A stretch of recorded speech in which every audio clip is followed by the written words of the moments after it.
नमस्कार। आपका हमारे चैनल पर बहुत बहुत स्वागत है। आज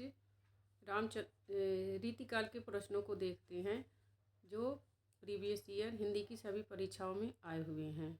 और इस वीडियो की यह विशेषता है कि इसमें प्रश्नों के साथ आप देख ही सकते हैं कि प्रश्नों के साथ उनकी विस्तृत व्याख्या की गई है। तो वीडियो को अंत तक देखिएगा, क्योंकि एक प्रश्न में कई प्रश्न आपके तैयार हो जाएंगे। इस वीडियो में प्रश्नों की विस्तृत व्याख्या देने का मतलब है कि आपको एक ही वीडियो में यहीं पर सब चीज़ें याद हो जाएंगी। क्योंकि अगर जो आप तैयारी कर रहे हैं किसी भी जॉब की, तो चीज़ें रटनी पड़ती हैं। तो इस वीडियो में चीज़ें आपको रटने की ज़रूरत नहीं है, इसी वीडियो में आपको सब याद हो जाएगा। तो आज का रीतिकाल चल रहा है। पिछले वीडियो में हमने 50 प्रश्न रीतिकाल के हल कर लिए थे। आज 51 नंबर प्रश्न से देखते हैं। पहला प्रश्न है, रामचंद्र शुक्ल ने हिंदी साहित्य का इतिहास में देव के कितने ग्रंथों का उल्लेख किया है? 22, 24, 23, 25। तो इसका सही उत्तर हो जाएगा 23। रामचंद्र शुक्ल ने देव के 23 ग्रंथों का उल्लेख किया है, जो निम्न है। यहाँ पर अब आपको देव के 23 ग्रंथ मिल जाएंगे। प्रश्न पूछ लेता है पेपर में कि किस कवि के किस रचना को शुक्ल जी ने मान्यता दी है, किसे नहीं दी है। शुक्ल जी पूछेगा कि शुक्ल जी ने देव के किन किन इनमें से कौन सी रचना है जो शुक्ल जी ने नहीं माना है। तो ऐसे होता है, प्रश्न आता है। तो यहाँ पर अब देव के 23 ग्रंथ देखते हैं। पता ही होगा आपको कि रचनाएं पेपर में ज़रूर पूछी जाती हैं और भरपूर मात्रा में पूछी जाती हैं। तो जितना अधिक रचनाएं आपको याद हो जाएंगी, वह आपके लिए अच्छा रहेगा। क्योंकि रचनाएं ही सबसे ज़्यादा आती हैं, व्याकरण रचनाएं यही। और वैसे तो बहुत कम प्रश्न पूछे जाते हैं। रचना किसी की भी हो बहुत आती है, चाहे संस्कृत के कवियों की हो चाहे कुछ हो। तो यहाँ पर हम देव की रचनाएं देखते हैं। भाव विलास है, अष्टयाम है, भवानी विलास, सुजान विनोद, प्रेम तरंग, राग रत्नाकर, कुशल विलास, देवचरित्र, प्रेम चंद्रिका, जात विलास, रस विलास, काव्य रसायन व शब्द रसायन, सुख सागर तरंग, वृक्ष विलास, आत्मदर्शन 25, जगत दर्शन 25, रामानंद लहरी, प्रेम दीपिका, पावस विलास, ब्रह्मा दर्शन 25, तत्व दर्शन 25, नक्सिख, प्रेम दर्शन। अब प्रश्न ये भी पूछ लेता है कि कौन से आलोचक ने किस कवि की कितनी रचनाएं मानी हैं। तो प्रश्न है, शुक्ल जी ने कितनी मानी है? 23। अब नीचे है, सर्वप्रथम शिव सिंह सेंगर ने देव की रचनाओं की संख्या कितनी बताई थी? 72। तो यह भी प्रश्न पूछ लेगा कि शिव सिंह सेंगर ने देव की कितनी रचनाएं बताई है? यह 72 है। कुछ विद्वानों ने इनके अन्य 52 ग्रंथों का उल्लेख किया है। अब आगे के प्रश्न हैं। शोभा सरसाने न बखाने जात केहू भांति, आने हैं पहाड़ मानो काजर के ढोए के। यह काव्य पंक्तियाँ किसकी है? काव्य पंक्तियाँ भी खूब पूछी जाती हैं और ये पेपर में आई हुई काव्य पंक्तियाँ हैं। देव, मतिराम, सेनापति, चिंतामणि। 4 ऑप्शन में से यह किसकी काव्य पंक्तियाँ हैं? सही उत्तर हो जाएगा बी,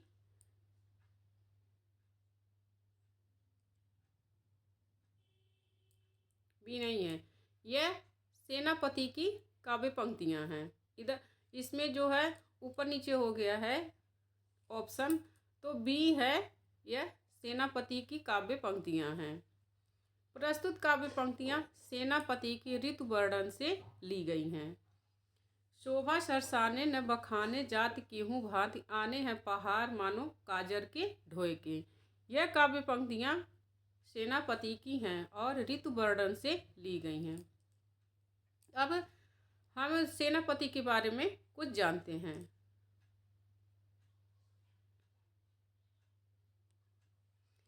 सेनापति भक्ति काल एवं रीतिकाल के संधि युग के कवि थे। इनके पिता का नाम गंगाधर था। इनके द्वारा रचित दो ग्रंथों का उल्लेख मिलता है। तो इनकी कम रचनाएं हैं। सेनापति की खाली 2 ही रचनाएं हैं। नंबर 1 कवित्र रत्नाकर, दूसरा है काव्य कल्पद्रुम। 2 रचनाएं हैं। कवित्र रत्नाकर से कन्फ्यूजन नहीं होना चाहिए कि ये जगन्नाथ दास रत्नाकर की रचनाएं हैं। कवित्र रत्नाकर सेनापति की रचनाएं हैं। ऐसे कन्फ्यूजन वाले प्रश्न पेपर में जरूर पूछे जाते हैं। कवित्र रत्नाकर और काव्य कल्पद्रुम। कवित्र रत्नाकर 5 तरंगों में विभाजित है। प्रश्न पूछ लेगा कि कवित्र रत्नाकर का विभाजन किसमें किया गया, अध्याय में, सर्ग में, उच्छ्वास में। तो कवित्र रत्नाकर किस में विभाजित है? तरंगों में विभाजित है और इसमें 5 तरंग हैं। इस ग्रंथ में कुल 394 छंद हैं। अब आगे प्रश्न है कि शिवराजभूषण में कितने अलंकारों का निरूपण हुआ है? 15, 99, 51, 105। शिवराजभूषण में कितने तरह के अलंकारों का वर्णन किया गया, कितने तरह के अलंकार उसमें पाए गए हैं उनकी रचना में?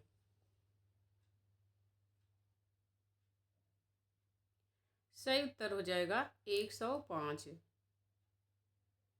D correct answer. 105 अलंकार शिवराजभूषण में पाया गया है। अब उसके बारे में देख लेते हैं। शिवराजभूषण कवि भूषण की प्रसिद्ध रचना है। तो इसको नाम से समझ सकते हैं, शिवराजभूषण, इसमें भूषण आ रहा है तो इसको कुछ रचनाएं हैं कि कवि के नाम से हम समझ सकते हैं कि किसकी रचनाएं हैं, लेकिन कुछ रचनाएं नहीं समझ सकते हैं। जैसे शिवराजभूषण में भूषण का नाम आ रहा है तो यह भूषण की रचना है। शिवराजभूषण कैसा है? अलंकार निरूपण ग्रंथ है। इसमें 99 अर्थालंकार का निरूपण है, 4 शब्दालंकार, 99 अर्थालंकार और 4 शब्दालंकार, 2 चित्र और संकर नामक अलंकार। तो कुल कितने हो गए? 105 के साथ साथ कवित्त, सवैया, छप्पय आदि छंदों में शिव जी का चरित्र चित्रण, तत्कालीन इतिहास एवं शिवाजी के संबंध प्रसंगों का प्रामाणिक वर्णन है। तो यह है शिवराजभूषण के बारे में कि इसमें 105 अलंकार हैं, 99 अर्थालंकार हैं, 4 शब्दालंकार, 2 चित्र और संकर नामक अलंकार हैं। अलंकारों के साथ साथ इसमें छंद कौन सा है? कवित्त, सवैया और छप्पय। यह भी ध्यान देना है, प्रश्न पूछ सकता है कि शिवराजभूषण में कौन से अलंकारों का वर्णन है, कौन से अलंकार पाए जाते हैं। तो कवित्त, सवैया, 56 आदि छंदों में शिवाजी का चरित्र चित्रण एवं तत्कालीन इतिहास, उस समय के इतिहास का और शिवाजी के संबंध प्रसंगों का प्रामाणिक वर्णन है। प्रमाण के साथ माने उसमें कल्पना नहीं है, जो सत्य है वही वर्णन किया गया है। आगे है चिंतामणि और मतिराम।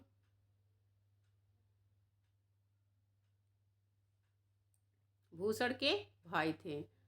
महाकवि भूषण का जन्म 1613 ईस्वी में तथा निधन 1715 ईस्वी में हुआ था। कवियों का जन्म क्रम भी पूछ लेता है। छत्रसाल दशक एवं शिवा बावनी इनके अन्य प्रमुख ग्रंथ हैं। तो इनकी 3 रचनाएं हैं, शिवराजभूषण, छत्रसाल दशक और शिवा बावनी। आगे प्रश्न है, घनानंद की कविता में निम्नलिखित में से कौन सी विशेषता नहीं पाई जाती है? भाषा की लाक्षणिकता, उक्ति वैचित्र्य, भाषा की व्यंजकता, डी संध्या भाषा। करेक्ट आंसर हो जाएगा डी संध्या भाषा नहीं है, बल्कि संध्या भाषा सिद्धों की भाषा है, यह घनानंद की भाषा नहीं है। अब यहाँ घनानंद के बारे में देख लेते हैं। घनानंद की कविता में संध्या भाषा की विशेषता नहीं है। घनानंद की कविता में लौकिक प्रेम तथा विरह वर्णन की सर्वोपरि विशेषता पाई जाती है। इनकी कविता में भाषा की लाक्षणिकता, भाषा की व्यंजकता तथा उक्ति वैचित्र्य की विशेषता पाई जाती है। घनानंद की एक कविता विशेषता घनानंद द्वारा प्रयुक्त मर्मोक्तियाँ भी हैं। एक कविता नहीं, एक कविता। घनानंद रीतिकाल के रीतिमुक्त धारा के कवि थे। इनकी प्रमुख कृतियाँ हैं सुजान सागर, इश्कलता, विरह लीला, वियोग वेली, यमुना यस, प्रीति पावस। ये सब इनकी रचनाएं हैं घनानंद की।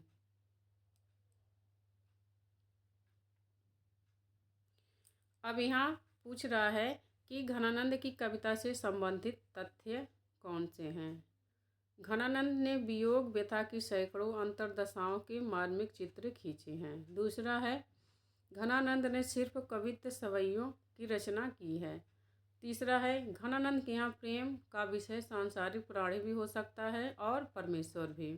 चौथा है, घनानंद की कविता अभिधा मूलक है। तो यहाँ पर जो कूट के प्रश्न रहते हैं, इसमें आपको अपना दिमाग लगाना है। चारों ऑप्शन में से एक ऐसा ऑप्शन खोजना है कि जो गलत है, और वह चारों ऑप्शन में देखना है। जैसे यहाँ पर है यह डी वाला ऑप्शन कि घनानंद की कविता अभिधा मूलक है, यह घनानंद के बारे में गलत है। तो 4 है, सब में आया, इसमें है, इसमें है, इसमें है, तो ये ऐसे ही गलत हो जाएगा। इसका सही क्या हो जाएगा? बी, 1 और 3, 1 और 3।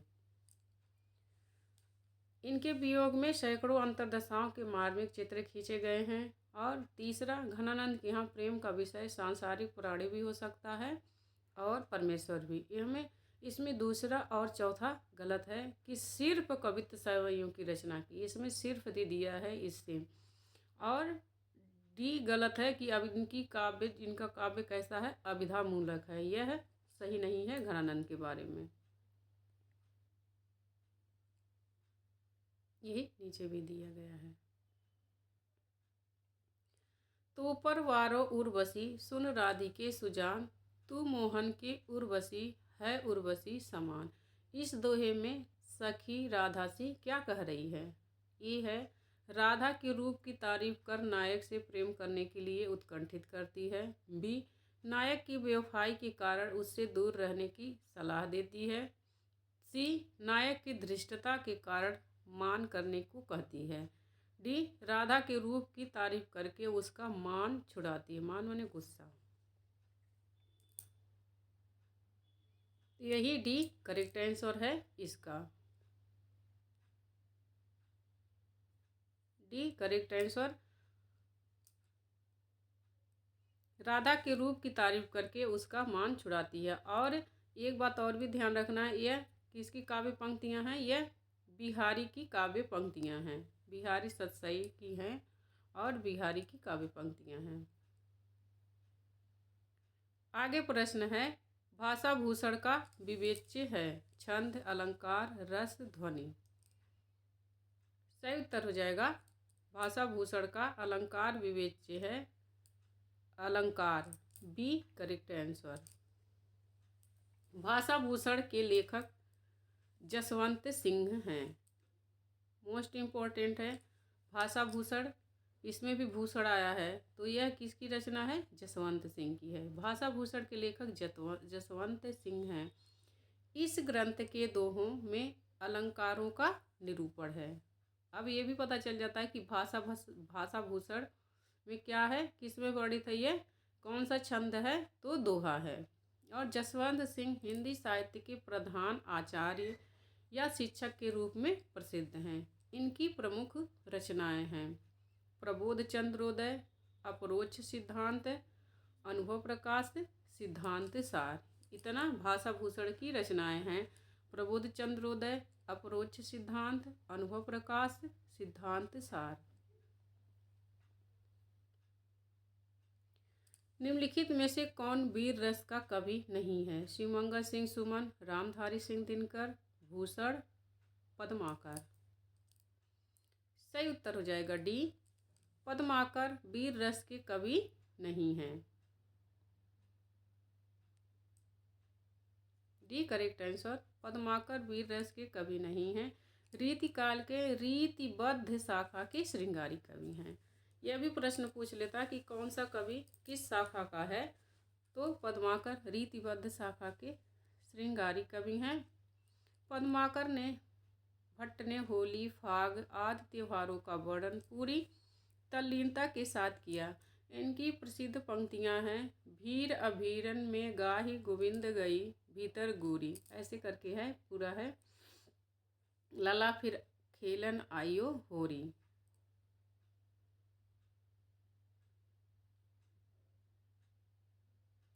निम्नलिखित में से कौन सी रचना घनानंद की नहीं है? यह DDSB TGT फीमेल में पूछा गया। आप जो जिस परीक्षा में पूछा गया प्रश्न है उसको देख सकते हैं, मुझे बताने की जरूरत नहीं है। निम्न में से कौन सी रचना घनानंद की नहीं है? प्रीति पावस, वियोग बेली, सुजान हित प्रबंध, श्रृंगार विलास। तो डी करेक्ट आंसर हो जाएगा श्रृंगार विलास। श्रृंगार विलास घनानंद की रचना नहीं है।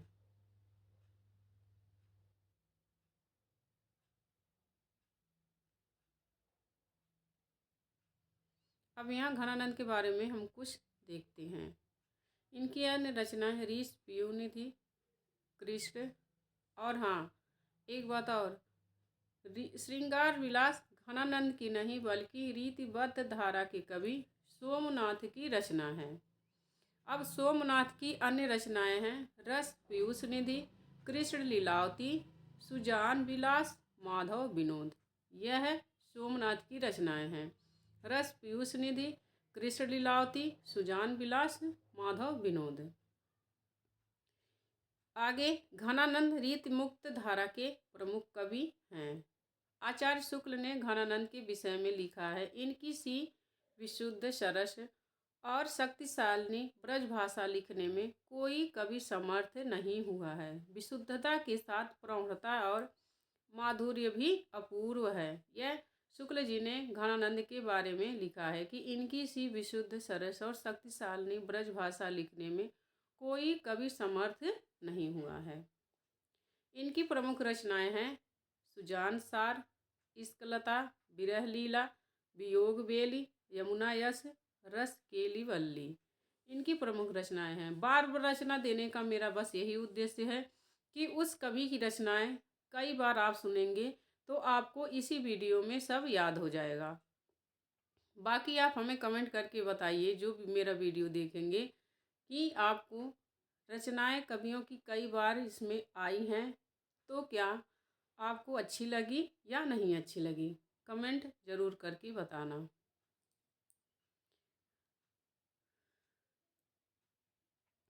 निम्नलिखित में से कौन सा कवि और आचार्य दोनों रूप में प्रतिष्ठित थे? नाभादास, सुमित्रा नंदन पंत, नंददास, केशवदास। सही उत्तर हो जाएगा डी, केशवदास। केशवदास आचार्य और कवि दोनों रूप में प्रतिष्ठित थे। इनका जन्म 1555 ईस्वी में बुंदेलखंड के ओरछा नामक नगर में हुआ था। ये निम्बार्क संप्रदाय में दीक्षित थे। विश्वनाथ प्रसाद मिश्र मोस्ट इम्पोर्टेंट है यहाँ पर।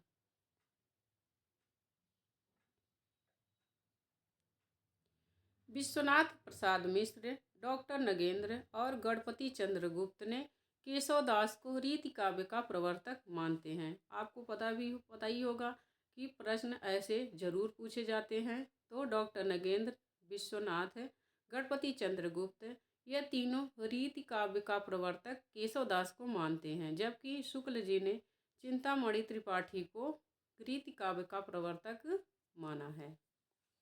आचार्य शुक्ल केशवदास को अलंकारवादी कवि मानते हैं।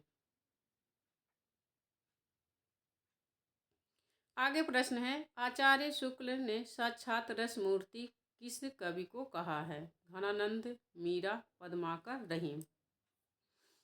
किस कवि को साक्षात रसमूर्ति कहा है? शुक्ल जी ने।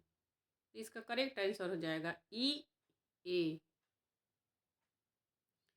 आचार्य शुक्ल ने घनानंद को साक्षात रसमूर्ति का कवि माना है और घनानंद के विषय में लिखते हैं ये साक्षात रसमूर्ति और ब्रजभाषा काव्य के प्रधान स्तंभों में हैं। इनकी प्रमुख काव्य कृतियाँ हैं सुजान सार। यह घनानंद की काव्य कृतियाँ हैं सुजान सार, विरह लीला, कोकसार, यमुना यस, इश्कलता, वियोग बेली, रस केली वल्ली। बार बार एक ही चीज़ सुनने से याद हो जाएंगी, आपको अलग से याद करने की ज़रूरत नहीं है। और वैसे भी एक बार आप वीडियो देख लीजिए, इसमें से जो इम्पोर्टेंट प्रश्न है उसे उतार लीजिए। उसके बाद आप जैसे कोई काम कर रहे हों तो वीडियो चालू करके उसे छोड़ दीजिए और सुनते रहिए, तो कई बार चीज़ें सुनने से आपको याद हो जाएंगी। यह वीडियो देखने का आपको दो फायदा होगा। एक तो वीडियो सुनते सुनते आपको सारी रचनाएं कवियों की और कवियों के बारे में याद हो जाएंगी, क्योंकि सारी इसमें रिपीट किए गए हैं। और एक बार प्रश्न देख के उसके जो आपको महत्वपूर्ण लग रहे हैं अपने नोट्स में नोट कर लीजिए। उसके बाद दूसरा काम करते रहिए और वीडियो सुनते रहिए, देखते रहिए। निम्न में से किस रीतिकालीन कवि ने लक्षण ग्रंथ की रचना नहीं की? पद्माकर, भूषण, मोतीराम, बिहारी लाल। इसमें पूछ रहा है किस कवि ने लक्षण ग्रंथ की रचना इनमें से नहीं की। तो सही उत्तर हो जाएगा डी, बिहारी लाल। बिहारी ने लक्षण ग्रंथ की रचना नहीं की। अब यहाँ बिहारी के बारे में कुछ महत्वपूर्ण कथन देखते हैं। बिहारी की पहचान मुक्तक काव्य के कारण है। ग्रियर्सन का कथन है भारतीय काव्यानंद का प्रस्फुटन हुआ है तो वह उसके मुक्तक के रूप में ही हुआ है। बिहारी यह ग्रियर्सन का मुक्तक काव्य के बारे में कथन है कि भारतीय काव्यानंद का प्रस्फुटन हुआ है तो वह उसके मुक्तक रूप में ही हुआ है। बिहारी की एकमात्र रचना बिहारी सतसई है, जिसमें 719 दोहे हैं, लेकिन जगन्नाथ दास रत्नाकर ने इनकी टीका लिखी है, बिहारी सतसई की टीका लिखी है, तो उसमें उन्होंने 713 दोहे ही माने हैं। ये इम्पोर्टेंट है कि प्रश्न पूछ लेगा कि बिहारी के दोहे को जगन्नाथ दास ने कितने माने हैं, तो जगन्नाथ दास रत्नाकर ने बिहारी के 713 दोहे माने हैं और कुल दोहों की संख्या है 719। शुक्ल जी ने लिखा है इनके दोहे क्या हैं? रस के छोटे छोटे छींटे हैं। यह शुक्ल जी ने बिहारी के बारे में लिखा है इनके दोहे क्या हैं? रस के छोटे छोटे छींटे हैं।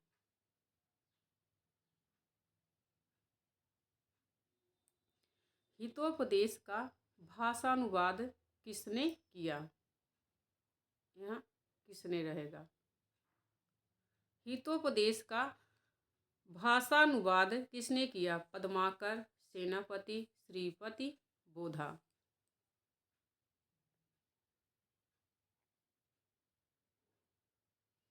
तो करेक्ट आंसर हो जाएगा ए, हितोपदेश का अनुवाद पद्माकर ने किया है। मोस्ट इम्पोर्टेंट है कि हितोपदेश का अनुवाद किसने किया है? पद्माकर ने। पद्मावत दौलत ने दौलत राव सिंधिया के सरदार उदा जी के अनुरोध पर हितोपदेश का अनुवाद किया है। तो हितोपदेश के बारे में महत्वपूर्ण कथन आपने यह जाना है कि हितोपदेश किसके आग्रह पर किया गया था? सरदार उदा जी के। पद्माकर की प्रमुख कृतियां हैं हिम्मत बहादुर, बिरुदावली, पद्माभरण, जगत विनोद, प्रबोध पचासा, गंगा लहरी, प्रताप सिंह बिरुदावली, कली 25 आदि। आगे प्रश्न है हित तरंगिणी किसकी रचना है? ग्वाल, चिंतामणि, कृपाराम, मुबारक। सही उत्तर हो जाएगा सी, हित तरंगिणी कृपाराम की रचना है।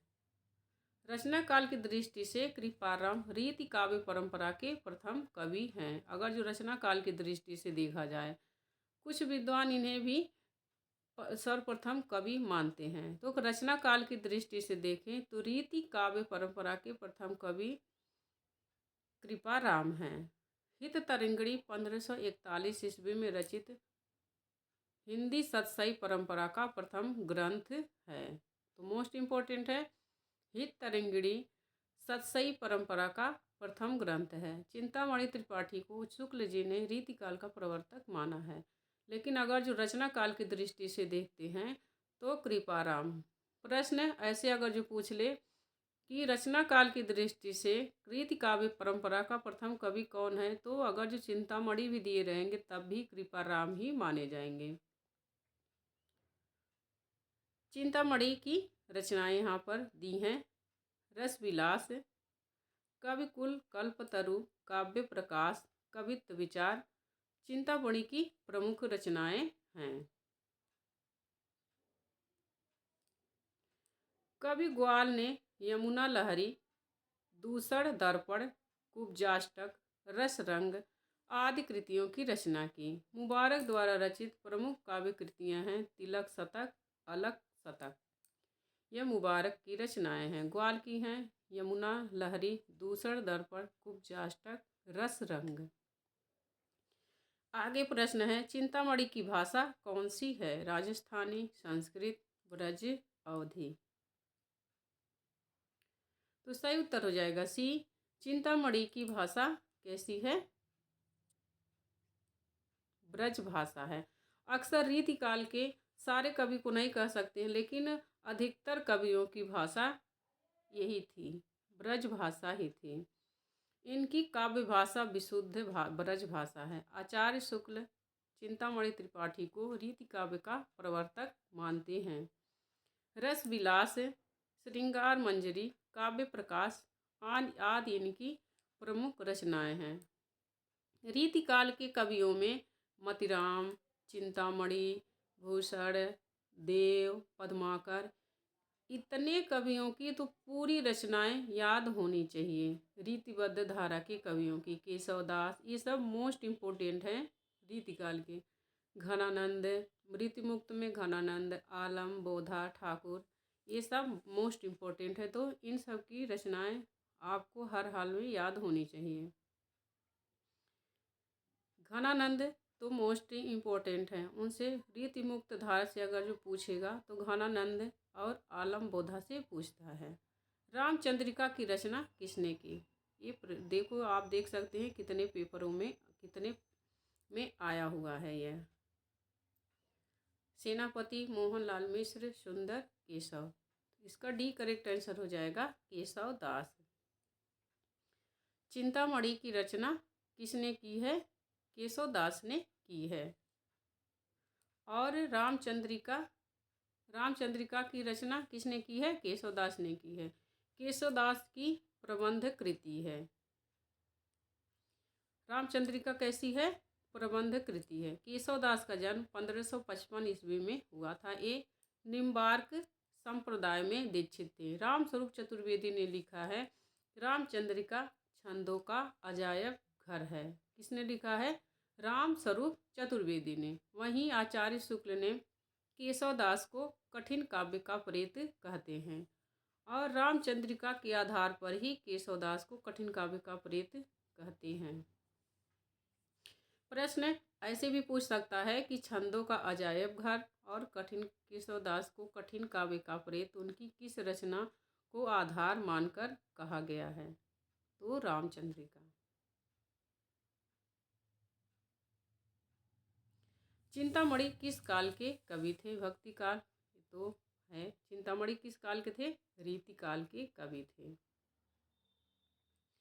केशवदास कवि होने के साथ साथ क्या थे? गायक, पाखंड विरोधी, आचार्य, संत। सही उत्तर हो जाएगा सी। केशवदास कवि होने के साथ साथ आचार्य भी थे। केशवदास कवि एवं आचार्य दोनों थे। ये निम्बार्क संप्रदाय में दीक्षित थे। नगेंद्र केशवदास को रीतिकाल का प्रवर्तक मानते हैं। अब यहाँ पर इनकी रचना का सन भी दिया गया है। रसिक प्रिया का सन है 1591 ईस्वी, रामचंद्रिका 1601 ईस्वी, कवि प्रिया 1601 ईस्वी तथा विज्ञान गीता 1610 ईस्वी। परीक्षाओं में क्रम भी पूछता है रचनाओं का, जैसे नेट हो गया, असिस्टेंट प्रोफेसर हो गया, हायर एजुकेशन की परीक्षाओं में इनका सन भी पूछा जाता है, तो सन भी याद करना है। तो क्रम पूछता है तो सन याद होना चाहिए रचनाओं का, कौन पहले की रचना है, कौन बाद की रचना है।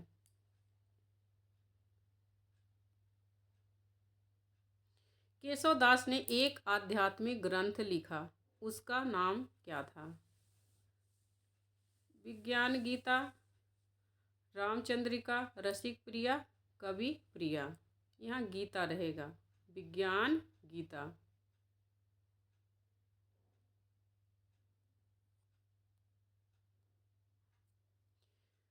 विज्ञान गीता सही उत्तर हो जाएगा। विज्ञान गीता एक आध्यात्मिक ग्रंथ है। नाम से, विज्ञान नाम से ये नहीं अनुमान लगाना है कि यह साइंस के ऊपर आधारित होगा या कुछ उसमें ऐसे प्रयोग किए गए हैं। विज्ञान गीता कैसा है? आध्यात्मिक ग्रंथ है। रसिक प्रिया 1591 ईस्वी में, इसमें रसों का वर्णन है।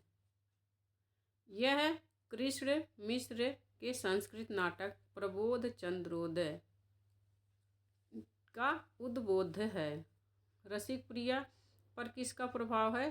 कृष्ण मिश्र के संस्कृत नाटक प्रबोध चंद्रोदय का। रामचंद्रिका, इसमें यहाँ गलत दे दिया है सन, राम पर आधारित प्रबंध ग्रंथ है, जबकि कवि प्रिया अलंकारों का वर्णन किया गया है। कवि प्रिया में अलंकारों का वर्णन है और रसिक प्रिया में रसों का वर्णन है।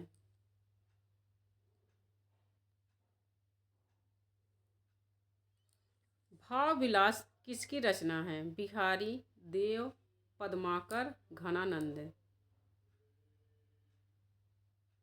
सही उत्तर हो जाएगा देव। भाव विलास देव की रचना है। इसका प्रकाशन वर्ष है 1689 ईस्वी। अब इसमें बताया जा रहा है कि इसके बारे में देखिए, भाव विलास, इसमें रस एवं नायक नायिका भेद का वर्णन किया गया है। भाव विलास में रस एवं नायक नायिका भेद का वर्णन किया गया है। देव रीतिबद्ध परंपरा के आचार्य एवं कवि दोनों हैं, केशवदास भी और देव भी। इनका मूल नाम देवदत्त था। इनकी अनेक प्रमुख रचनाएं हैं, अष्टयाम, राग रत्नाकर, रसविलास, सुजान विनोद, प्रेम तरंग आदि। यह देव की रचनाएं हैं। पद्माभरण, जगत विनोद, प्रबोध पचासा, पद्माकर भट्ट की प्रमुख रचनाएं हैं। पद्माभरण, जगत विनोद, प्रबोध पचासा, यह पद्माकर की रचनाएं हैं। इसमें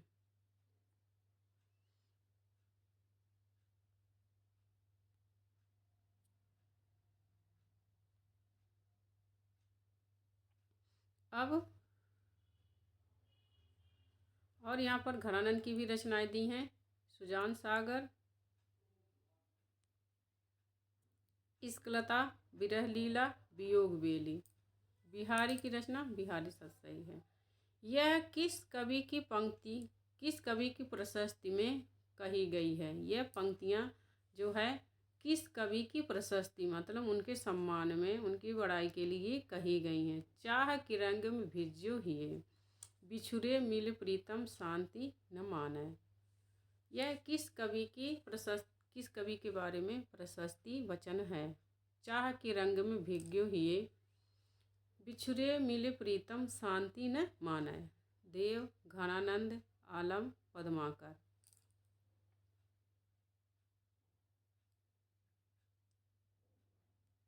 इसका सही उत्तर हो जाएगा घनानंद।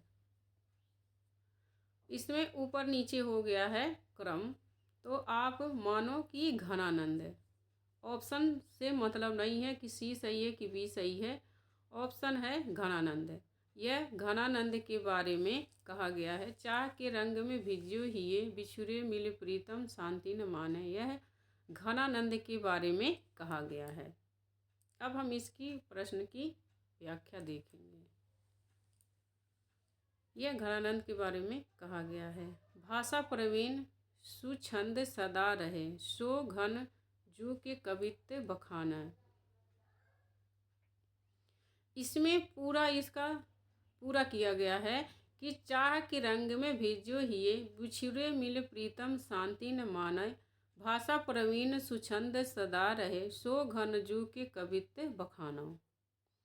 आचार्य शुक्ल ने घनानंद के विषय में लिखा है कि इनकी सी विशुद्ध, सरस और शक्तिशाली ब्रज भाषा लिखने में और कोई कवि समर्थ नहीं हुआ है। रसराज ग्रंथ का रचयिता कौन था? पद्माकर, चिंतामणि, मतिराम, देव। रसराज, तो सही उत्तर हो जाएगा सी, मतिराम। रसराज किसकी रचना है? मतिराम की है।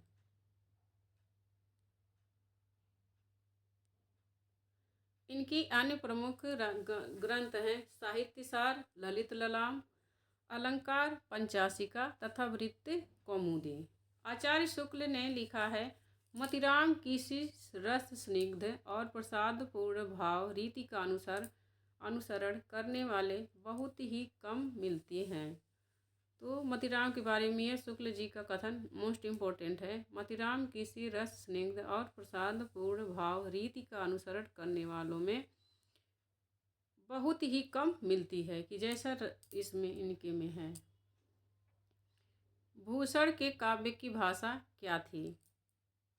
भोजपुरी, अवधी, राजस्थानी, ब्रज। तो सही उत्तर हो जाएगा डी, ब्रज भाषा। भूषण ब्रज भाषा में वीर रस की कविता करने वाले सर्वप्रथम कवि हैं। भूषण ने सारा काव्य ब्रज भाषा में रचा है। भूषण ने मुक्तक शैली में काव्य की रचना की है। यह मोस्ट इम्पोर्टेंट है भूषण के बारे में। इनकी रचनाएं शिवराज भूषण, शिवा बावनी, छत्रसाल दशक, वीर रस से ओतप्रोत है। आचार्य शुक्ल ने लिखा है, भूषण के वीर रस के उद्गार सारी जनता के हृदय की संपत्ति हुए।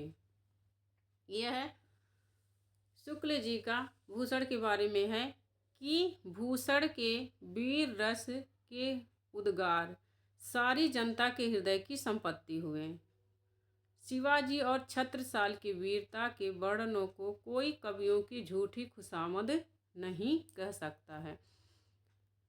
भूषण के रचनाओं के बारे में यह विशेषता बताई जाती है कि इनकी जो रचनाएं हैं, जो वीर रस की रचनाएं लिखी, उसमें कल्पना नहीं है। उन्होंने बहुत बढ़ा चढ़ा के नहीं लिखा है और झूठा नहीं लिखा। जिन वीर योद्धाओं का इन्होंने वर्णन किया तो वो हिंदू थे और वे सच में वीर थे।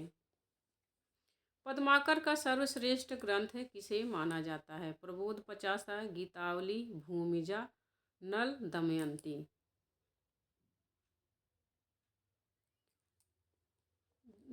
ये सही उत्तर है।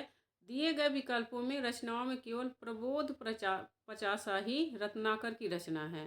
तो सर्वश्रेष्ठ की बात ही नहीं है कि इसमें यह है कि पद्माकर का कौन सा इसमें से ग्रंथ है, तो प्रबोध पचासा है। अन्य रचनाओं के रचनाकार इस प्रकार हैं। भूमिजा नागार्जुन की रचना है, गीतावली तुलसीदास की रचना है, नल दमयंती राजा रवि वर्मा की रचना है।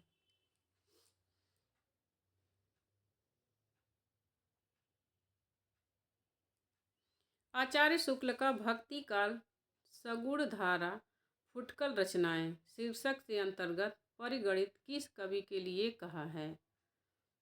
इसमें है कि भक्ति काल सगुण धारा की फुटकल रचनाओं में किस शीर्षक के अंतर्गत परिणत, माने उसमें किस कवि के लिए कहा है?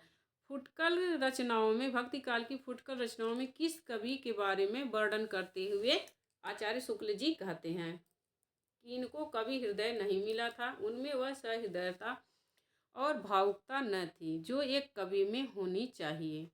वे संस्कृत साहित्य से सामग्री लेकर अपने साहित्य और रचना कौशल की धाक जमाना चाहते थे। यह किसके बारे में है? केशवदास, भिखारीदास, नंददास, रहीम। और उस कवि को उन्होंने फुटकल रचना में कर दिया है, महत्व नहीं दिया है।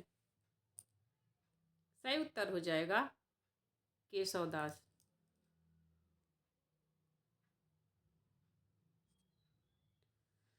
करेक्ट आंसर हो जाएगा केशवदास। केशवदास को कवि हृदय नहीं मिला था। उनमें यह सहृदयता और भावुकता न थी जो एक कवि में होनी चाहिए थी। ये संस्कृत साहित्य से सामग्री लेकर अपनी रचना कौशल की धाक जमाना चाहते थे। आचार्य शुक्ल भक्ति काल सगुण के लिए कहा है। फुटकल रचनाएं शीर्षक के अंतर्गत परिगणित किया है। अब आगे प्रश्न है, यहाँ पर रचना काल के अनुसार निम्नलिखित काव्य कृतियों का सही क्रम क्या है? ललित ललाम, भाव विलास, श्रृंगार निर्णय, जगत विनोद।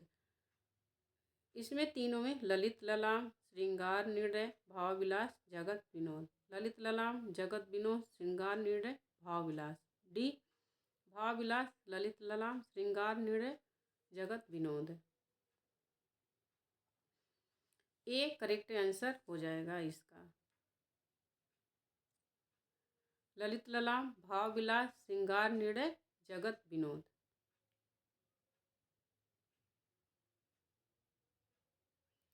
नाही नाही करे थोरी मांगे सब देन कहे। किस कवि की पंक्ति है? नाही नाही करे थोरी मांगे सब देन कहे। क्यों नाई नाई कहते हैं, थोड़ा मांगते हैं, सब देने के लिए कहते हैं। आलम, ठाकुर, कुलपति, सेनापति। नाही नाही करे थोरी मांगे सब देन कहे। तो ये काव्य पंक्तियाँ किसकी है? सेनापति की। डी करेक्ट आंसर हो जाएगा। यहाँ पर इसको पूरा किया गया है। नाही नाही करे थोरी मांगे सब कहे देन कहे, मांगन को देखी पट देत बार बार।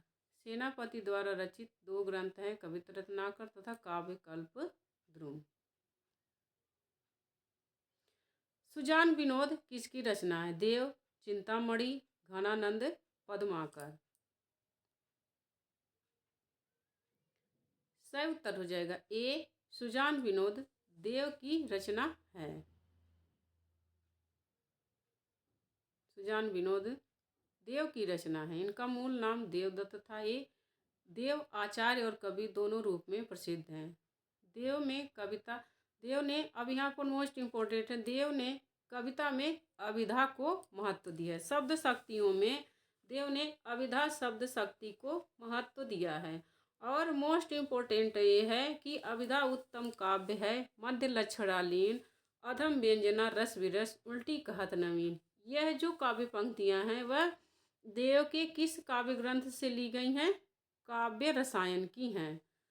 तो ऐसे ये प्रश्न बहुत पूछ लिया गया है कि अभिधा उत्तम काव्य है, मध्य लक्षणालीन, अधम व्यंजना, रस विरस, उल्टी कहत नवीन। किसकी काव्य पंक्तियाँ? देव की। यह बहुत बार पेपर में आई हुई काव्य पंक्तियाँ हैं। लेकिन अब परीक्षा का पैटर्न बदलेगा, जब पेपर टफ होगा तब यह प्रश्न पूछ लिया जाएगा। या जो बड़े एग्ज़ाम हैं, GDC, GIC, assistant professor net, उसमें यह पूछ सकता है कि यह काव्य पंक्तियाँ देव के किस काव्य ग्रंथ से ली गई हैं।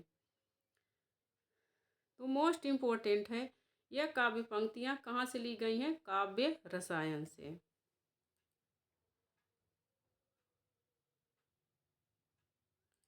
काव्य निर्णय का रचयिता कौन है? घनानंद, बिहारी, मतिराम, भिखारीदास।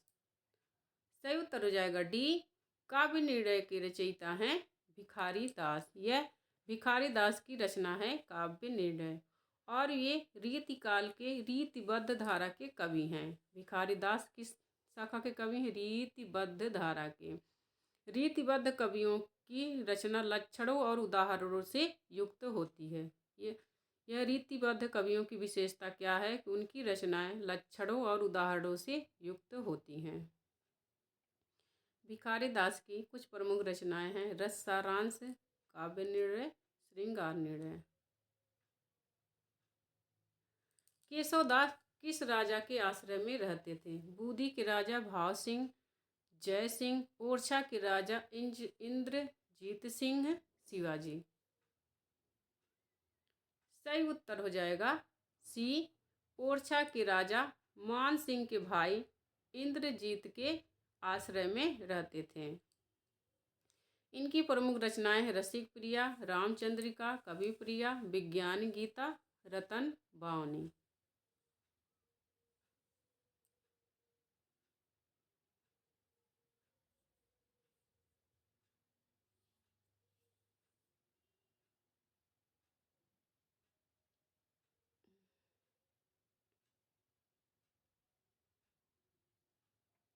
बिहारी ने अपने काव्य में किस छंद को अपनाया है? कवित्त, छप्पय, दोहा, सवैया। सही उत्तर हो जाएगा दोहा।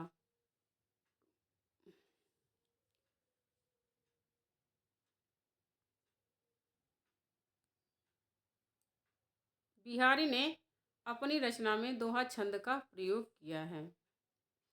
संस्कृत के आचार्य बलदेव मिश्र उपाध्याय ने लिखा है, बिहारी दोहा के बादशाह हैं। मोस्ट इम्पोर्टेंट है। बिहारी के बारे में बलदेव उपाध्याय ने लिखा है कि बिहारी दोहा के बादशाह हैं।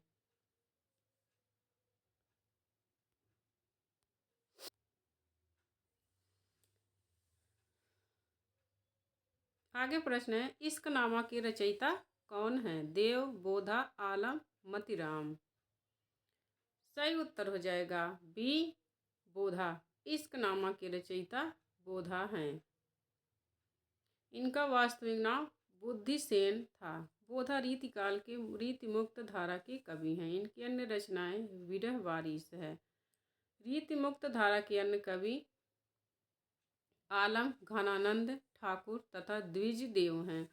द्विजदेव उतना प्रसिद्ध नहीं है, इसीलिए द्विजदेव का नाम आपको याद होना चाहिए कि रीतिमुक्त धारा के अन्य कवि हैं आलम, घनानंद ठाकुर और द्विजदेव।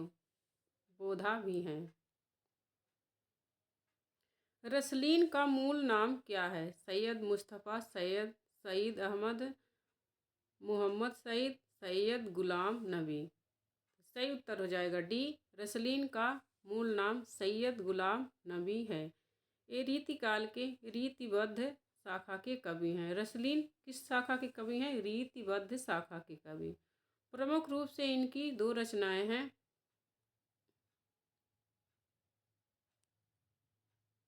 अंग दर्पण, रस प्रबोध। अंग दर्पण में जो ग्रंथ उत्प्रेक्षा से युक्त चमत्कारपूर्ण वर्णन है। अंगों का यहाँ होगा।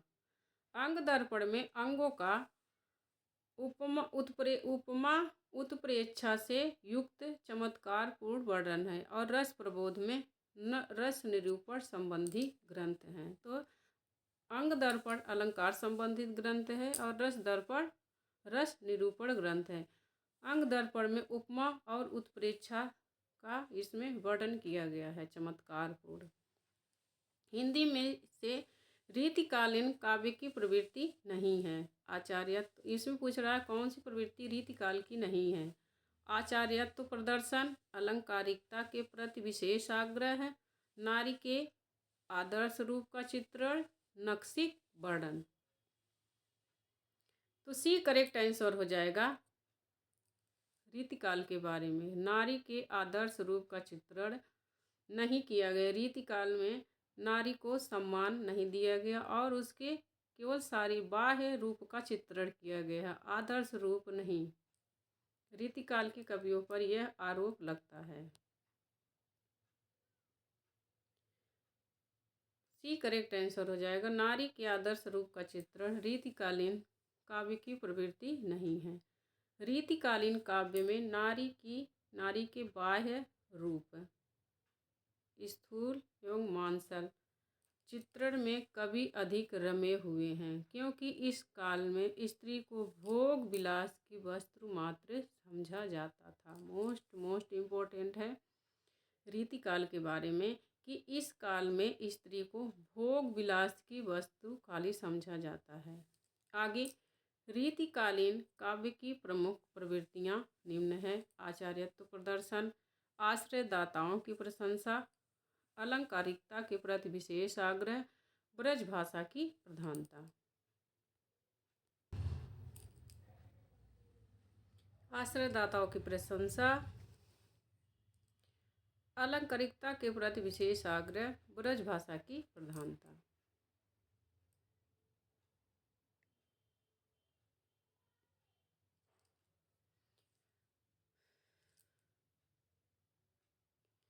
मेरी भव बाधा हरो, राधा नागर सोय, जा तन की झाई परे, श्याम हरित दुति होई। में रेखांकित अंश से संकेतिक नहीं है। मेरी भव बाधा हरो, राधा नागर सोई, यहाँ सोई रहेगा।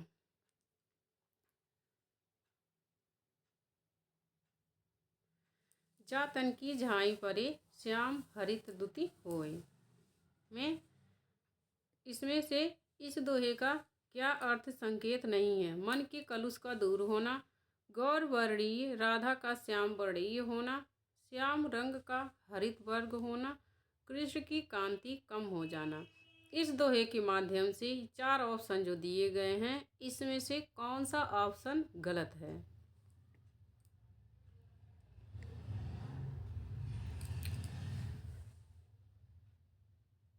तो सही उत्तर हो जाएगा गौर वर्णीय राधा का श्याम वर्णीय होना। यह गलत है, बल्कि जब राधा के कांति कृष्ण पर बल पड़ती है तो कृष्ण के रंग का परिवर्तन होता है, राधा का नहीं। गौर वर्णीय राधा का श्याम वर्णीय होना इस दोहे के अनुसार गलत है। रेखांकित अंश में गौर वर्णीय राधा का श्याम वर्णीय होना संकेतिक नहीं है। प्रस्तुत दोहे में बिहारी जी कहते हैं कि यह बहुत राधिका जी मेरे सांसारिक कष्टों को दूर करें। इस दोहे का अर्थ है कि राधा जी कहती हैं कि राधा जी के बारे में कहा जाता है कि आप मेरे सांसारिक कष्टों को दूर करें। जिनकी पीली आभा या गोरे शरीर की झाई यानी प्रतिबिंब पड़ने पर श्याम वर्ण के कृष्ण हरे वर्ण के हो जाते हैं। इसीलिए यह गलत है कि राधा का रंग नहीं बदलता है, बल्कि कृष्ण का रंग बदलता है। कवि बिहारी, जिनका समय है 1595 से 1663 ईस्वी, यह भी निम्बार्क संप्रदाय में दीक्षित थे। बिहारी भी और केशवदास भी निम्बार्क संप्रदाय में दीक्षित हुए तथा इनके गुरु का नाम नरहरि दास था। बिहारी रीति सिद्ध काव्यधारा के प्रतिनिधि कवि हैं तथा जयपुर के महाराज जय सिंह के आश्रित कवि थे। श्री राधा गोस्वामी चरण ने बिहारी को पीयूष वर्षी मेघ की उपमा दी है। मोस्ट इम्पोर्टेंट है बिहारी के बारे में कि राधा चरण गोस्वामी ने बिहारी को पीयूष वर्षी मेघ की उपमा दी है।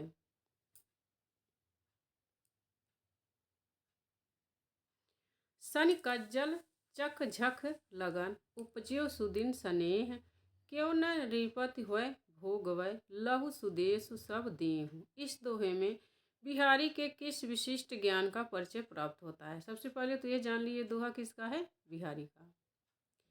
यह दोहा दे के पूछ भी सकता है कि यह किसका दोहा है, तो यह ध्यान में रखना, यह बिहारी का दोहा है।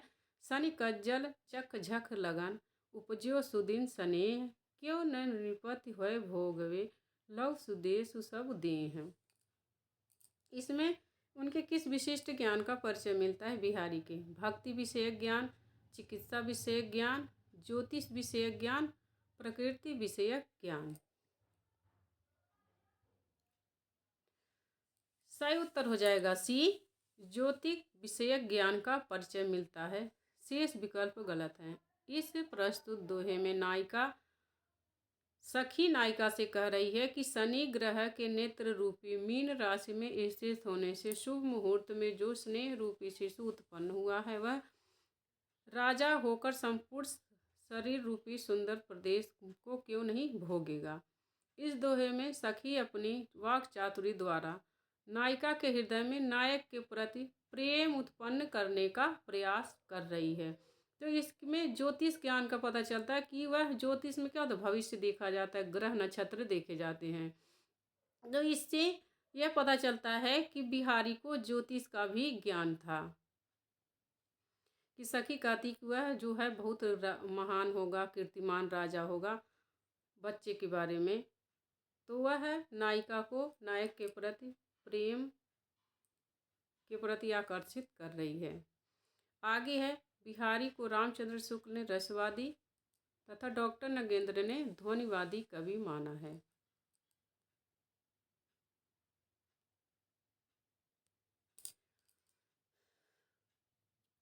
डॉक्टर नगेंद्र ने ध्वनिवादी कवि माना है। बिहारी के काव्य को पद्म सिंह शर्मा ने शक्कर की रोटी कहा है, मोस्ट इम्पोर्टेंट है। तो पर बारो उर्वशी सुन राधिके सुजान, तू मोहन के उर्वशी है उर्वशी समान में रत्नाकर जी ने उर्वशी का क्रमशः अर्थ किया है। तो यहाँ पर कन्फ्यूजन बिल्कुल नहीं होना है कि यह दोहा बिहारी का है तो रत्नाकर जी का कहाँ से नाम आ गया। दोहा तो यह बिहारी का ही है। तो पर 12 उर्वशी सुन राधिके सुजान, तू मोहन के उर्वशी है उर्वशी समान में रत्नाकर जी ने उर्वशी का क्रमशः अर्थ किया है। अप्सरा विशेष उर्मेवशी भूषण विशेष। बी उर्मेवशी अप्सरा विशेष भूषण विशेष। सी भूषण विशेष उर्मेवशी अप्सरा विशेष। डी अप्सरा विशेष भूषण विशेष उर्मेवशी। इसका क्रम पूछ रहा है कि किस क्रम में जगन्नाथ दास रत्नाकर ने उर्वशी शब्द का अर्थ दिया है। क्योंकि जगन्नाथ दास रत्नाकर ने बिहारी सतसई की टीका लिखी थी, इसीलिए यहाँ पर यह बिहारी का दोहा है और जगन्नाथ दास रत्नाकर का इसीलिए नाम आ रहा है। तो इसका क्रम ए सही होगा। जगन्नाथ दास रत्नाकर ने जो क्रम दिया है अप्सरा विशेष उर्मेवशी भूषण विशेष। यह दोहा कविवर बिहारी द्वारा रचित है। दोहे में कृष्ण कहते हैं कि हे सुजान राधिके, तुम यह समझ लो कि मैं तुम्हारे रूप सौंदर्य पर उर्वशी जैसी नारी को भी न्यौछावर कर सकता हूँ। कारण यह है कि तुम मेरे हृदय में उस प्रकार निवास करती हो जिस प्रकार उर्वशी नामक आभूषण हृदय में निवास करता है। इस दोहे में कवि ने उर्वशी शब्द के द्वारा यमक अलंकार में चमत्कार दिखाया है। अब इसमें यह भी पता चल जाता है कि इस दोहे में कौन सा अलंकार है, यमक अलंकार। प्रस्तुतिकरण की शैली अलंकारिक तथा चमत्कारी है। बिहारी सतसई पर जगन्नाथ दास रत्नाकर ने बिहारी रत्नाकर 1921 ईस्वी नामक टीका लिखी, जो हिंदी खड़ी बोली की सर्वश्रेष्ठ टीका है। मोस्ट इम्पोर्टेंट है। बिहारी सतसई पर बहुत सारी टीकाएं लिखी गई हैं। आगे के आने वाले रीतिकाल के प्रश्नों में यह प्रश्न आपको जरूर देखने को मिलेगा कि बिहारी सतसई पर कितनी टीकाएं लिखी गई हैं, पहली टीका कौन लिखी है और कौन कौन सी टीकाएं लिखी गई हैं। तो आधुनिक काल में जगन्नाथ दास रत्नाकर ने बिहारी रत्नाकर नाम से टीका लिखी, जो हिंदी की खड़ी बोली की सर्वश्रेष्ठ टीका है। बिहारी सतसई पर कवि हाल कृत गाथा सप्तशती, अमरुक कृत अमरुक शतक तथा गोवर्धनाचार्य कृत आर्या सप्तशती, जो संस्कृत है, का प्रभाव पड़ा है। बिहारी की दोहों की समस्त संख्या 719 है, किंतु जगन्नाथ दास रत्नाकर ने इनकी संख्या 713 मानी है। अब यहाँ पर एक बात और जान लेना है कि हाल कृत गाथा सप्तशती, तो गाथा सप्तशती की रचयिता कौन है, हाल। अमरुक शतक के रचयिता हैं अमरुक। आर्या सप्तशती के रचयिता हैं गोवर्धनाचार्य। तो यहाँ पर गोवर्धनाचार्य का नाम आपको याद होना चाहिए। स्वच्छंद प्रवाह के प्रमुख कर्ताओं में रसखान, आलम ठाकुर, घनानंद बोधा और द्विजदेव का नाम लिखा जा सकता है। इसमें सर्वश्रेष्ठ घनानंद ही प्रतीत होते हैं। कथन किसका है? विश्वनाथ प्रसाद मिश्र, रामचंद्र शुक्ल, मनोहर लाल गौड़, डॉक्टर नगेंद्र। यह कथन किसका है? तो इसका करेक्ट आंसर हो जाएगा ए, विश्वनाथ प्रसाद मिश्र। विश्वनाथ प्रसाद मिश्र का कथन है कि घनानंद सर्वश्रेष्ठ प्रतीत होते हैं। इन चार प्रमुख कर्ताओं में स्वच्छंद प्रभाव माने मुक्त रीति मुक्त धारा के कवियों में घनानंद सर्वश्रेष्ठ प्रतीत होते हैं। किसने कहा है? विश्वनाथ प्रसाद मिश्र ने।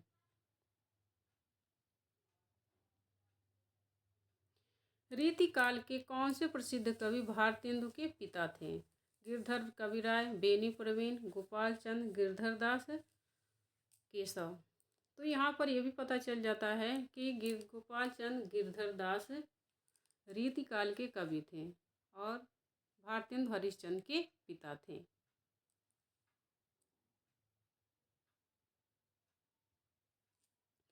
भारतेंदु ने इनके संबंध में लिखा है, जिन श्री गिरधर दास कवि रचे ग्रंथ 40। तो इन्होंने 40 ग्रंथों की रचना मानी है भारतेंदु हरिश्चंद्र ने। साहित्य का प्रथम नाटक नहुस लिखने का श्रेय इन्हीं को प्राप्त है। किसको? गोपाल चंद गिरधर दास को। इनकी 2 कृतियां हैं, भारती भूषण, संयोग वर्णन की रचना।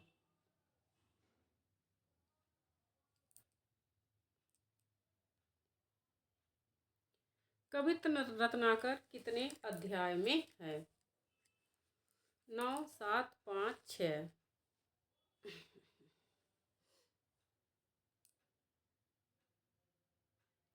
सही उत्तर हो जाएगा 5।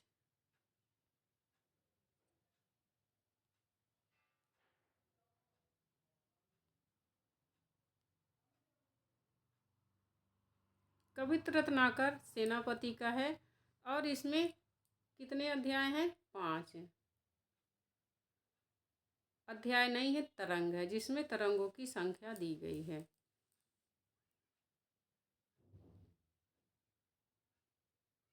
बिहारी सतसई में कितने दोहे हैं? 700, 719, 713, 750। सही उत्तर हो जाएगा सी, 713 दोहे। जगन्नाथ दास रत्नाकर ने 713 दोहे माने हैं। और बिहारी सतसई की लोकप्रियता का आधार कल्पना की समाहार शक्ति है।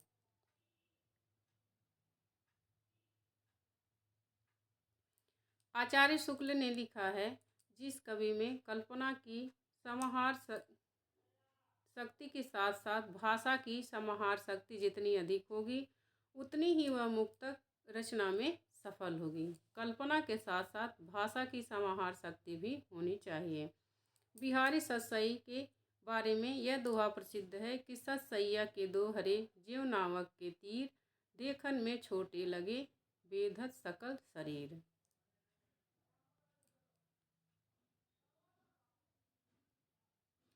रीतिकाल को अलंकृत काल की संज्ञा किसने दी है? मिश्र बंधु, डॉक्टर रामकुमार वर्मा, रामचंद्र शुक्ल, हजारी प्रसाद द्विवेदी। सही उत्तर हो जाएगा मिश्र बंधु। बिहारी सतसई को अलंकृत काल की संज्ञा किसने दी है? मिश्र बंधुओं ने दी है। अब यहाँ पर मिश्र बंधुओं का काल विभाजन देखते हैं। प्रारंभिक काल, इन्होंने जैसे प्रथम काल दिया, काल के अंदर भी कालों का विभाजन किया है। प्रारंभिक काल को 2 भागों में बांटा है, पूर्व प्रारंभिक काल और उत्तर प्रारंभिक काल। माध्यमिक काल है तो प्रौढ़ माध्यमिक काल और पूर्व माध्यमिक काल और प्रौढ़ माध्यमिक काल है। तो ऐसे मिश्र बंधुओं ने काल का विभाजन किया है। 700 से इन्होंने माना है पूर्व प्रारंभिक काल को 700 से 1343 विक्रमी तक, उत्तर प्रारंभिक काल को 1344 से 1444 विक्रमी तक। और यहाँ पर यह भी है कि मिश्र बंधुओं ने आदिकाल को क्या कहा है? प्रारंभिक काल कहा है। भक्ति काल को माध्यमिक काल कहा है। रीति काल को अलंकृत काल कहा है। पूर्वालंकृत काल 1681 से 1790 विक्रमी तक। उत्तरालंकृत काल 1791 से 1889 विक्रमी तक। मोस्ट इम्पोर्टेंट है परिवर्तन काल। ये भी पेपर में क्योंकि आया हुआ है कि मिश्र बंधुओं ने परिवर्तन काल का समय कब से कब तक माना है, तो 1890 विक्रमी से 1925 विक्रमी तक। वर्तमान काल 1926 विक्रमी से अब तक।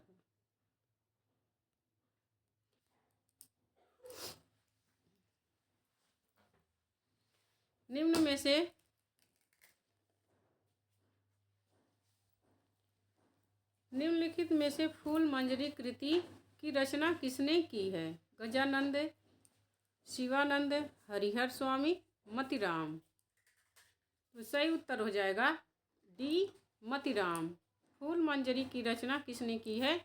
मतीराम ने की है। इसमें 60 दोहों में किसी एक फूल का वर्णन किया गया है।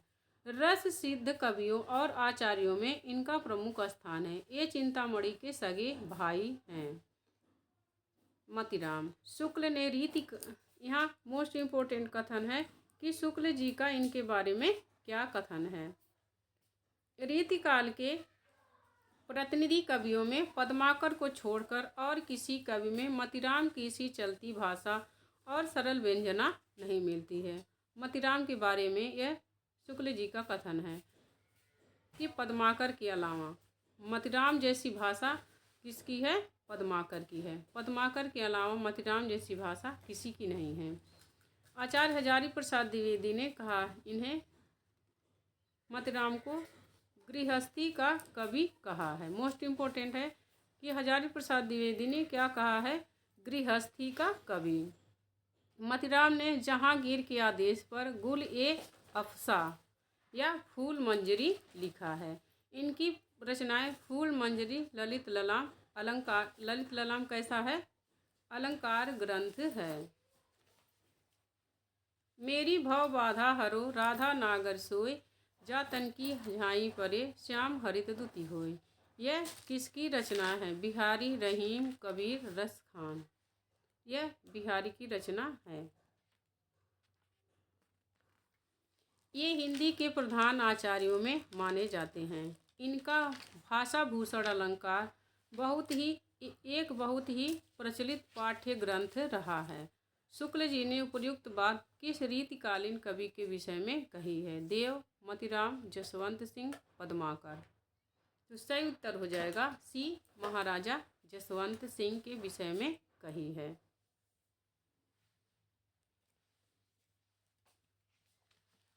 यह मारवाड़ नरेश गजराज सिंह के द्वितीय पुत्र थे। इनकी प्रमुख कृतियां हैं सिद्धांत बोध, अनुभव प्रकाश, सिद्धांत सार, अपरोक्ष सिद्धांत, आनंद विलास, प्रबोध, चंद्रोदय। इसकी जसवंत सिंह की ये काव्य कृतियां हैं। मतीराम की है फूल मंजरी, लक्षण श्रृंगार, साहित्य सार, रसराज, ललित ललाम। रसराज, ललित ललाम मतीराम की मोस्ट काव्य ग्रंथ है। रसराज और ललित ललाम। सतसई, अलंकार, पंचाशिका, वृत्त, कौमुदी। तो सारी रचनाएं याद होनी चाहिए, जो प्रसिद्ध हैं वो भी, जो नहीं प्रसिद्ध हैं वो भी। यह निसंकोच कहा जा सकता है कि भाषा पर जैसा अचूक अधिकार इनका था वैसा और किसी कवि का नहीं है। रामचंद्र शुक्ल का यह कथन किस कवि के संदर्भ में है? कबीरदास, भारतेंदु हरिश्चंद्र, तुलसीदास, घनानंद।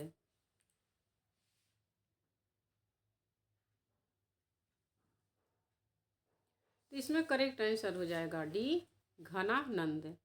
यह निसंकोच कहा जा सकता है कि भाषा पर जैसा अचूक अधिकार इनका था वैसा और किसी कवि में नहीं है। शुक्ल जी का यह कथन घनानंद के बारे में है।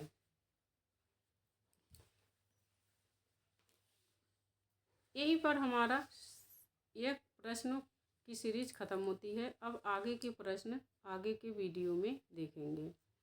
आप हमें कमेंट करके बताइएगा कि आपको यह वीडियो कैसी लगी। आप इसमें क्या सुधार चाहते हैं, कौन सी कमियां हैं जिसको चाहते हैं कि इस वीडियो में ना रहे। तो ज़रूर से ज़रूर कमेंट करके बताइए यह वीडियो कैसी लगी। अच्छी लगी हो तो लाइक करिए और हमारे चैनल अर्चना हिंदी साहित्य अध्ययन को सब्सक्राइब करिए। मेरा इसमें रचनाएं और कवियों को बार बार लिखने का बस यही उद्देश्य था कि आपको इसी वीडियो में सारा याद हो जाए। कई बार चीज़ें रहेंगी तो आपको सुनते सुनते याद कर जाएंगी। याद तो करना ही है आपको, तो क्यों न वीडियो देखते देखते ही आपको याद हो जाए। अलग से इसकी जगह आप किसी और चीज़ की तैयारी कर लें तब तक। और एक बार वीडियो देख के इम्पोर्टेंट प्रश्न देख लीजिए, फिर उसके बाद वीडियो चालू करके कोई भी काम करते रहो तो आपको। और हाँ, एक बार और बताना यह है, जैसे मैंने प्रीवियस ईयर क्वेश्चन लिया है जो पिछली परीक्षाओं में पूछे गए हैं। तो वीडियो देखने का एक फ़ायदा और आपको होगा कि किताब ले करके नहीं, जैसे आप कोई काम कर रहे हों तो आप साथ साथ में किताब नहीं ले सकते हैं, लेकिन तो काम करते करते वीडियो देख सकते हैं।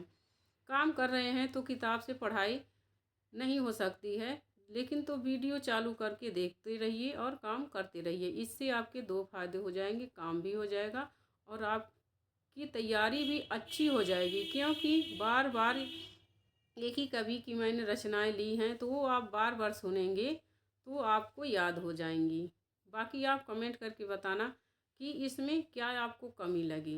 मिलते हैं अगले वीडियो में, तब तक के लिए नमस्कार।